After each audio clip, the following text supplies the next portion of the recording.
Hello, my name is Aiden, and I just wanted to come on here and kind of share my college decision journey, I guess you could call it. Quick disclaimer, I only applied to schools in Florida, and I'm definitely not an above average student or anything along those lines. But I just kind of wanted to give this to serve as an eye opener to anyone who wants to watch of like what you have to do to get into college now, and that, as you'll see, probably need to try a little harder than I did. Starting off with test scores, which is probably my strong suit, I got a 34 on the ACT and I got a 1420 on the SAT.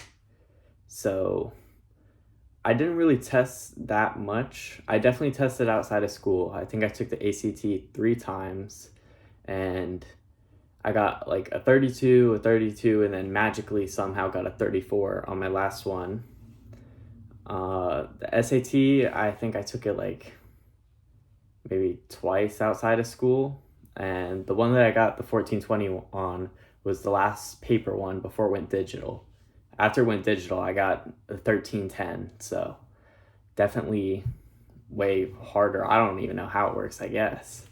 But my biggest thing for testing would be just test as much as you can, because I got lucky, I feel like, with that one ACT, and also to study. So for studying, I didn't really study at all. I think the most I studied was 5 minutes on the toilet before the ACT, and that's the one I got the 34 on. So if you have a true study plan or routine leading up to the test, I think that will obviously greatly help you. And that's definitely something I regret, even though I'm definitely happy with my scores. The next kind of part of your application is your GPA. I ended up applying with a 4.07 weighted GPA, and obviously unweighted, much lower than that.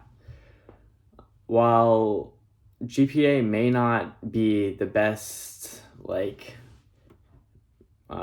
measure, I don't know, vector measure of your intelligence or book smarts, it definitely shows your work ethic. So whereas I've been doing really good these past 2 years, senior year and junior year, to get my grades as high as I can, I just got bad grades in freshman and sophomore year that I shouldn't have been getting. Like, I'm taking AP Bio right now. I have above a 95, but freshman year I got a B one semester in honors bio, which brings my unweighted down to a 3. And I guess my weighted too, because obviously it's not weighted. Or maybe it's 4.5, I don't know, but yeah. So the biggest thing is B's hurt you a lot, because obviously it brings down your GPA, but especially in those classes just starting out your freshman year. For my last topic I'm going to cover was the activities section, which I was kind of 50-50 on. I have had a job for 3 summers, or I guess 2 summers, and now I'm working at Chick-fil-A. I was a lifeguard and then a swim instructor before that. And I've definitely done a lot of volunteer work here and there, but I just wasn't consistent with it. My summer before going into freshman year, I think, or maybe it was my freshman summer, I volunteered 75 hours at the History Center near me. And then I did like other volunteer things here and there at church nearby or Down Syndrome Foundation. But I just wasn't consistent enough, having most of it before my senior year and then those 75 hours and stuff for sports before then. My other main activities were 3 years of a varsity sport, wrestling, and I ended up not doing it this year, my senior year, because I've just hurt my wrist and honestly just kind of done with it. Definitely a lot of work. But the biggest thing that held me back is probably clubs. I wasn't in many clubs. Like, you can say I was in a few. I was in like Key Club, Beta Club, HOSA, but I didn't really participate. I never held a leadership position. I didn't volunteer with those clubs and just things along those lines. I was not really an active member, even if my name is on the list. So I think that's the biggest thing for activities is you have to make yourself known. You have to stand out and do stuff. You can't just be there. It doesn't add anything unless you're actively participating. Lastly, what you all hopefully have been waiting for is my decisions. So starting off, hopefully I can get something up there, is USF. I got into USF, I think with the second highest scholarship, which I believe is $14,000, but I'm not completely sure. The next is North Florida, which I got in, I think with the highest scholarship, which was $16,000. Next is UCF. I got into UCF with no scholarship at all, like no merit-based anything, but that is the school right next to me, so I was a little disappointed about that. The next school is Miami, which I got deferred from, and then I didn't end up reapplying because I got into my school that I wanted to go to.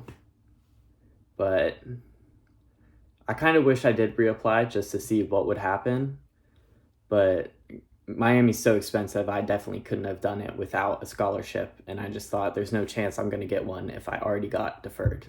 My next school, which I was really hoping to get into, was UF. So for UF, I got rejected straight up, which definitely kind of hurt. I was at work at Chick-fil-A when it happened, and then like just going on break, check my phone, and then straight up rejection.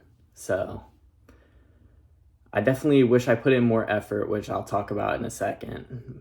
But that leads me into the last school, which is FSU. I've always kind of wanted to go to FSU, and I got in with $20,000 in scholarship and opportunities at more than that through different programs at FSU. So definitely super cool, and I'm close to family. I'm just super excited to go, I guess.